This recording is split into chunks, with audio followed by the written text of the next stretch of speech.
যারা যারা কম্পিটিটিভ পরীক্ষা দিচ্ছ, ব্যাংক, রেল, এসএসসি, তারা কিন্তু লাইক, তারা কিন্তু এটা সাবস্ক্রাইব করে রাখো।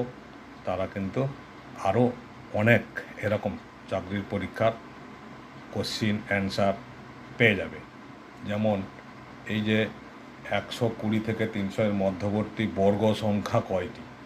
120-র মধ্যে আমরা এখানে ঠিক করব যে 120 আছে, তার মানে আমরা জানি 11-এর হোল স্কোয়ার কত হয়? 11-এর হোল স্কোয়ার হয় 121।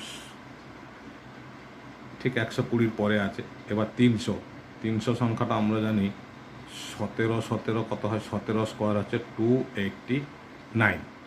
তাহলে 121 আর 300, এই যে 300-র মধ্যে আমরা বর্গ সংখ্যা পাচ্ছি 299, মানে 17।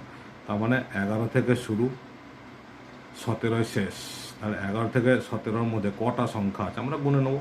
12, 13, 14 করে গুনে নেবো। দেখা যাচ্ছে 7টি বর্গ সংখ্যা আছে। ঠিক আছে, 7টি বর্গ সংখ্যা। ঠিক এসএসসি 2010-এ এই অঙ্কটা এসেছিল। আবার একটা অঙ্ক, 50 থেকে 1000-এর মধ্যবর্তী সংখ্যা কয়টি? যেটা সেকশন অফিসারের যে পরীক্ষাগুলো হয় সেই পরীক্ষায় 2003 সালে এসেছিল। এখানে আছে 50, আমরা জানি 7 7 49 হচ্ছে না, 50-এর থেকে ছোট। তাহলে 8-এর স্কোয়ার 64। আর 1000 আছে, 1000 মানে 30 30 900, তার মানে 31-এর হোল স্কোয়ার সমান কত হচ্ছে? 961। 31-এর হোল স্কোয়ার 961। তাহলে এই যে 8 আর 11 এর মধ্যে কটা বর্গ সংখ্যা আছে? 8 আর কটা সংখ্যা আছে? 8 থেকে 11, এটা হিসাব করে দেখলাম, তাতে 24টি হলো। 24টি বর্গ সংখ্যা আছে, হয়ে গেল। এটাও ঠিক একইভাবে 7টি বর্গ সংখ্যা আছে। তাহলে এসএসসি পরীক্ষায় এসেছিল, এটা সেকশন অফিসারের পরীক্ষায় এসেছিল। ঠিক আবার একটা অঙ্ক, ডব্লিউবিসিএস মেনের পরীক্ষায় একটা এসেছিল। এই যে অঙ্কটা, 5454962 থেকে কোন ক্ষুদ্রতম সংখ্যা বিয়োগ করলে সংখ্যাটি পূর্ণবর্গ হবে? তাহলে আমাকে এইটাকে বর্গমূল করতে হবে। এখানে যেহেতু বর্গমূল সম্পূর্ণ হবে না, তাই কি করতে হবে? আমাকে ভাগ পদ্ধতিতে বর্গমূল করতে হবে, যেটা আমরা আগে শিখেছি। কিন্তু আমি তো বর্গমূলের অনেক ট্রিক্স দিয়েছি, সেটা কিন্তু এই পদ্ধতি হবে না। সাধারণভাবে বর্গমূল করলে ভাগ পদ্ধতিতে এইভাবে জোড়া সংখ্যা দাগ দিতে হয়। 54 আছে, 7 7 49, তাহলে কত হলো? 14 থেকে 9 গেলে 5 9 1। উপর থেকে যখনই সংখ্যা নামে তখনই হচ্ছে জোড়া সংখ্যা নামাতে হয়।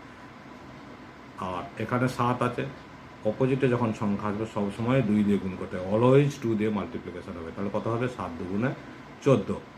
এবার 14 4-এ 56 হয়, 59 আছে, তার মানে 4 দিয়ে যেতে পারে। তাহলে 4 দিয়ে আমরা দিলাম। 4 4-এ 16 6 হাতে 1, 4 4-এ 16 1 17 7 হাতে 1, 4 1 4 1 5। তাহলে 11 থেকে 5 গেলে, 11 থেকে 6 গেলে কত হচ্ছে? 5। তারপরে 8 আছে 1 15, এখানে কত আছে? 6 2। ঠিক আবার একইভাবে এখানে কত আছে? 74। 74কে আমাদের 2 দিয়ে গুণ করতে হবে। 2 4-এ 8, 2 7-এ 14, 178 হলো। তাহলে 2 7-এ 14, 148। আমরা যদি 1ও ধরি তাহলে 1481, এখানে 1500 আছে, তার মানে এর বেশি হবে না, 1 দিয়েই যাবে। 1 দিয়ে দিলে কত হচ্ছে? 1 4 8 1। এটা বিয়োগ করলে কত হচ্ছে? 2 থেকে 1 বাদ দিলে 1, 16 থেকে 8 বাদ দিলে 8, 81। তাহলে এই যে বলেছে কোন ক্ষুদ্রতম সংখ্যা বিয়োগ করলে পূর্ণবর্গ হবে, আমাদের এই 81 সংখ্যাটাই হচ্ছে উত্তর।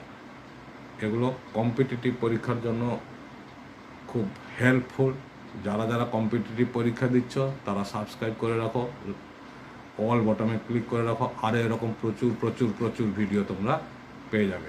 ঠিক আছে, ধন্যবাদ।